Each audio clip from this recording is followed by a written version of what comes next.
Chapter 1. She stinks. It has to be said. Stinks to high heaven. No, worse, stinks like death. This is not just a smell, an unpleasant odor to be carried away on the next breeze. It's a stench, a pestilence that violates the space she enters and damns the air where she has been. The rest of her spells death, too. The funeral dark clothes, head to foot, and the dry knot of hair which has surely been borrowed from a corpse, not to mention the skinny marbled wrists sticking out of her black shell, making her look like some great wounded bug dragging itself away somewhere to die. She has the dog for company, of course. His name is Barrel, another great black thing, padding ahead of her. If you see him coming along the street, get away and downwind pronto before old Rosa arrives. Why he puts up with her is a real mystery. She has never petted him or made him stand on his hind legs for treats or tickled his tummy.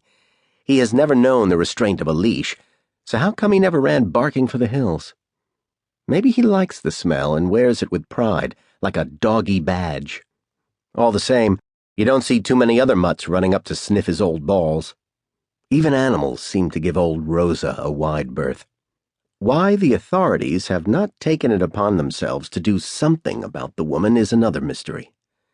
They could surely take her in, scrub her down, and dress her up, and perch her on a floral chair in some nice old folks' home. But they don't.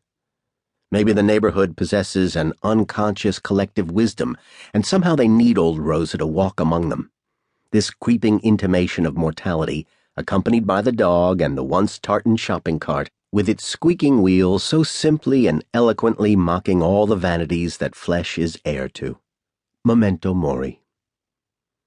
So she is free to roam. Here she is, coming along 98th towards 5th. The dog is there at the curb, mooning for the grass in the park, slavishly looking back over his shoulder for the next intervention. With barely a nod, Rosa sends him on and steps straight off after him, looking neither right nor left.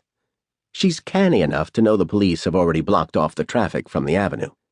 People are out already, happy families and a few early worm patties for all occasions, huddling, flapping, and stamping against the cold before the sun gets up.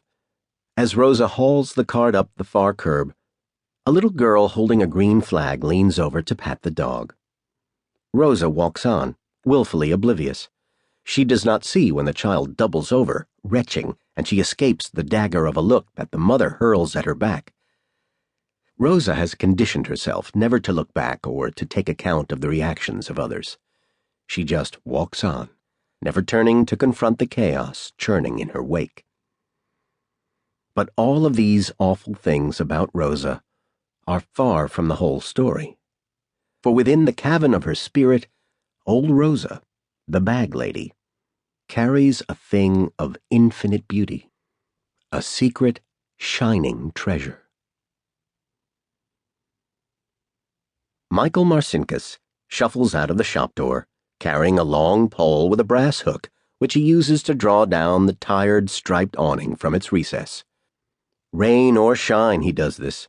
The weather is not the point. What matters is that these things are done and that they are seen to be done. It's the same with the striped canvas apron that he wears round his tubby waist. It's the same with the lettering, which makes a tarnished dawn across the window. Sunrise Deli and Grocery Store. It's the same with the open-closed sign that must at all times give the correct message. And it's the same with the polishing and priming of the ridiculous old weighing machine that, as his wife Grace has complained every day for the last 40 years, takes up so much space in the doorway. A small man, shouldering big burdens, Michael straightens the chairs at the outside table, squints up at the cold slice of sun peeping out from behind the block, and throws a glance in the direction of 5th. Trade will be brisk today. In days gone by, the thought would have made him happy. But now that he is older and tireder, it means the day will drag all the more. He flips the sign to open, wipes his feet, goes back inside to see that all is as it should be in a deli store preserved exactly as it was in the 20s. Faded marble counters, big swishing